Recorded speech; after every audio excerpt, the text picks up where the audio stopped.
अपनी ही जमीन पर दाइश जैसे आलमी दहशत गर्द गिरोह से लड़ाई मोल ले और फिर पाकिस्तानी इदारों पर इल्जामात लगाकर अपनी नाकामी छुपाए। ये सरासर मुनाफकत और बुज़दिली है। दाइश जो कि 1999 में अबू मसअबुल ज़रकावी की कायम करदा जमातुल तौहीद वल जिहाद से वजूद में आया, एक ऐसी दहशत गर्द तंजीम है जो अपने वहशियाना तशद्दुद, सर कलम करने और सकाफती वर्से की तबाही के लिए बदनाम है। मिसाल के तौर पर सोराब में फितना हिंदुस्तान के दहशत गर्दों ने सरकारी इमारतों, शहरी इलाकों और मासूम बलोच अवाम को निशाना बनाया, जिसमें एडिशनल डिप्टी कमिश्नर रेवेन्यू हिदायत बलेदी शहीद हुए। ये हमले न सिर्फ बलोचिस्तान की तरक्की को रोकते हैं बल्कि आम शहरियों, मजदूरों, असातिज़ा और मुसाफिरों की जिंदगियों को खतरे में डालते हैं। फितना हिंदुस्तान का ये दावा कि वो बलोच अवाम के हकूक के लिए लड़ रहा है सरासर झूठ है। अगर ये तंजीम वाकई बलोचों की फलाह के लिए काम कर रही होती तो वो स्कूलों और अस्पतालों को क्यों तबाह करती, वो मजदूरों और असातिज़ा को क्यों कत्ल करती। हकीकत यह है कि फितना हिंदुस्तान का असल एजेंडा बलोचिस्तान को तरक्की से महरूम रखना,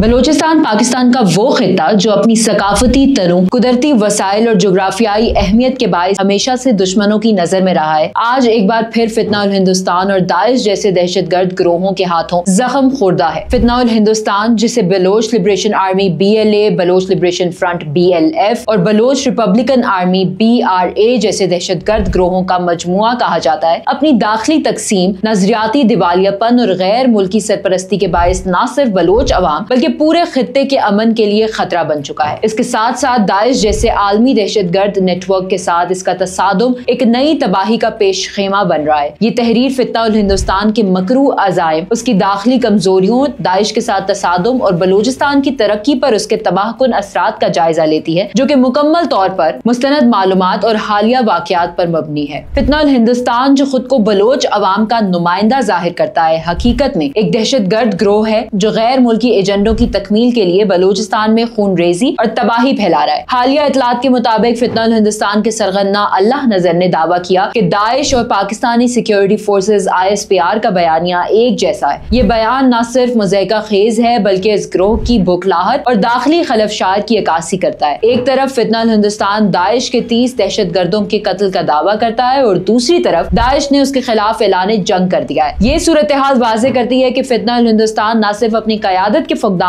और दाखिली इंतशार का शिकार है बल्कि अपनी कमजोरियों को छुपाने के लिए झूठ और इल्जाम तराशी का सहारा ले रहा है। ये कैसे मुमकिन है कि एक गिरोह जो खुद को आजादी का अलंबरदार कहता हो, अपनी ही जमीन पर दाइश जैसे आलमी दहशत गर्द गिरोह से लड़ाई मोल ले और फिर पाकिस्तानी इदारों पर इल्जामात लगाकर अपनी नाकामी छुपाए। ये सरासर मुनाफकत और बुज़दिली है। दाइश जो कि 1999 में अबू मसअबुल ज़रकावी की कायम करदा जमातुल तौहीद वल जिहाद से वजूद में आया, एक ऐसी दहशत गर्द तंजीम है जो अपने वहशियाना तशद्दुद, सर कलम करने और सकाफती वर्से की तबाही के लिए बदनाम है। उसने 2014 में इराक और शाम के बड़े हिस्सों पर कब्जा करके नाम नेहाद खिलाफत कायम की, लेकिन 2017 तक मौसूल और 2019 तक बागोज में आलमी अफवाज के हाथों उसे बदतरीन शिकस्त हुई। ताहम दाइश की बाक़ियात अब भी वस्ती एशिया, अफगानिस्तान और पाकिस्तान समेत 18 ममालिक में सरगर्म है, जहाँ वो अपने प्रोपेगेंडे और भर्तियों के लिए सोशल मीडिया और नई टेक्नोलॉजी का इस्तेमाल कर रही है। फितना हिंदुस्तान और दाइश अगरचे नजरियाती तौर पर एक दूसरे से मुख्तलिफ दिखाई देते हैं, लेकिन उनके तरीक़ेकार और मकासद में हैरानकुन मुमासलत है। दोनों गिरोह तशद्दुद, कत्ल व गारत और आम शहरियों को निशाना बनाने के जरिए अपने मजमूम एजेंडों को आगे बढ़ाते हैं। हालिया इतलात के मुताबिक मस्तोंग में फितना हिंदुस्तान ने दाइश के एक कमांडर को कत्ल किया, जिसके जवाब में दाइश ने बदला लेने का ऐलान किया। ये तसादुम जाहिर करता है कि दोनों गिरोह अपनी अपनी बालदस्ती कायम करने के लिए एक दूसरे के खून के प्यासे हैं, लेकिन इस जंग का असल नुकसान बलोच अवाम को उठाना पड़ा है। फितना हिंदुस्तान का ये दावा कि दाइश और पाकिस्तानी इदारों का बयानिया एक है, एक बचकाना कोशिश है जो उसकी दाखिली कमजोरी और नजरियाती दिवालियापन को अयां करती है। फितना हिंदुस्तान के अंदरूनी इंतशार ने उसे एक ऐसी तंजीम बना दिया है जो ना तो अपने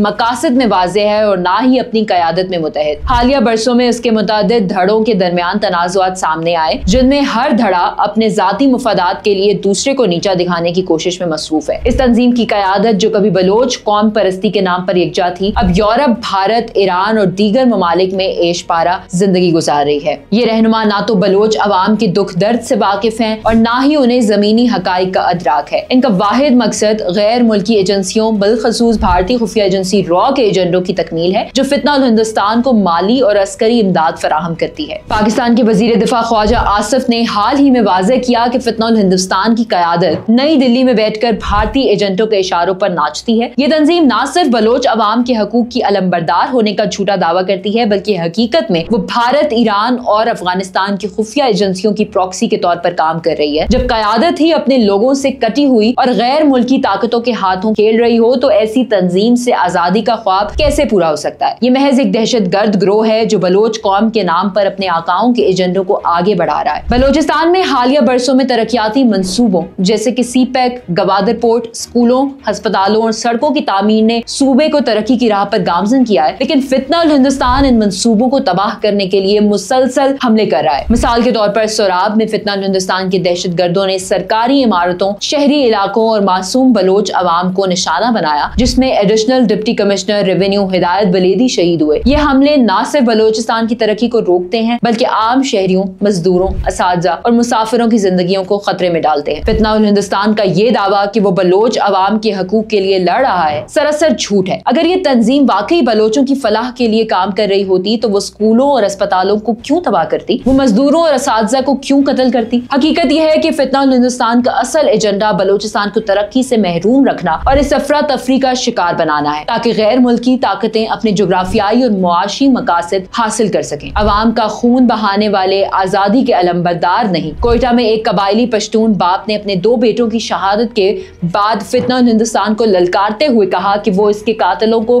खुद सजा देगा। यह आवाज सिर्फ एक बाप की नहीं, बल्कि पूरे बलोचिस्तान के अवाम की है, जो इस दहशत गर्द गिरोह की बर्बरियत से तंग आ चुके हैं। जब दाइश ने फितना उल हिंदुस्तान के खिलाफ ऐलान जंग किया तो ये गिरोह मुकम्मल तौर पर बुखलाहट का शिकार हो गया। इसकी क़यादत ने ना तो सिर्फ अपने जंगजुओं को मुतहद कर सकी और ना ही कोई वाज़ेह हिकमत अमली बना सकी। इसके बजाय ये इल्जाम तराशी और झूठे बयानियों पर उतर आया, जो उसकी कमजोरी और नजरियाती दिवालियापन की वाज़ेह अलामत है। जो गिरोह अपनी कौम के खून से हाथ रंगता है, वो कभी भी आजादी का अलमबरदार नहीं हो सकता। फितना उल हिंदुस्तान की माली और अस्करी इमदाद का सबसे बड़ा सरचश्मा भारत है। पाकिस्तानी हुकाम ने बारहा इस बात की निशानदही की है कि फितना उल हिंदुस्तान की क़यादत नई दिल्ली में बैठकर रॉ के इशारों पर काम करती है। हालिया जाफर एक्सप्रेस हमले की वीडियो को भारतीय मीडिया ने तोड़ मरोड़ कर पेश किया, जो इस गिरोह की खुली हिमायत का सबूत है। इसके अलावा ईरान और अफगानिस्तान की खुफिया एजेंसियां भी इस गिरोह को अपने मकासद के लिए इस्तेमाल कर रही हैं। सियासी तज्जियाकार नजम सेठी के मुताबिक अफगानिस्तान में मुमकिना खाना जंगी फितना उल हिंदुस्तान को भारत नवाज तालिबान के साथ इत्तेहाद की तरफ धकेल सकती है, जो खित्ते में मजीद अफरा तफरी के बाइस बनेगी। ये बात वाज़ेह है कि फितना उल हिंदुस्तान अब बलोच अवाम की तहरीक नहीं, बल्कि गैर मुल्की ताकतों की प्रॉक्सी बन चुकी है। इसका नारा कौम परस्ती का नहीं, बल्कि किराए की बंदूक का है। ये तंजीम अपने गैर मुल्की आकाओं के एजेंडों की तकमील के लिए बलोचिस्तान में खून रेजी और तबाही फैला रही है। बलोचिस्तान के अवाम अमन, तरक्की और खुशहाली के मुस्तहिक हैं। फितना उल हिंदुस्तान और दाइश जैसे दहशतगर्द गिरोह इस सूबे के रोशन मुस्तकबिल के सबसे बड़े दुश्मन है। फितना उल हिंदुस्तान की दाखिली तकसीम, नजरियाती दिवालियापन और गैर मुल्की सरपरस्ती ने उसे एक ऐसी तंजीम बना दिया है जो न सिर्फ बलोच अवाम के लिए खतरा है, बल्कि पूरे खित्ते के अमन को तबाह करने का बाइस बन रही है। दाइश के साथ इसका तसादुम इस बात का सबूत है कि ये गिरोह अपनी बालादस्ती कायम करने के लिए किसी भी हद तक जा सकता है, ख्वाह इसका नतीजा बलोच अवाम के मजीद खून से हाथ रंगने की सूरत में ही क्यों ना निकले। बलोचिस्तान के अवाम को अब होशियार रहने की जरूरत है। फितना उल हिंदुस्तान और इस जैसे दहशतगर्द गिरोहों से छुटकारा हासिल करने के लिए पाकिस्तानी इदारों और अवाम को मिलकर काम करना होगा। सिक्योरिटी फोर्सेस की हालिया कार्रवाइयों में फितना उल हिंदुस्तान के मुतअद्दिद दहशतगर्द हलाक किए जा चुके हैं, जो इस बात का सबूत है कि पाकिस्तान अपने अवाम के तहफ़्फ़ुज़ के लिए पुरज़्म है। बलोचिस्तान के अवाम को चाहिए कि वो उन दहशतगर्दों के झूठे बयानियों से होशियार रहें और तरक्की के इस सफर में पाकिस्तान के साथ मिलकर आगे बढ़ें। फितना उल हिंदुस्तान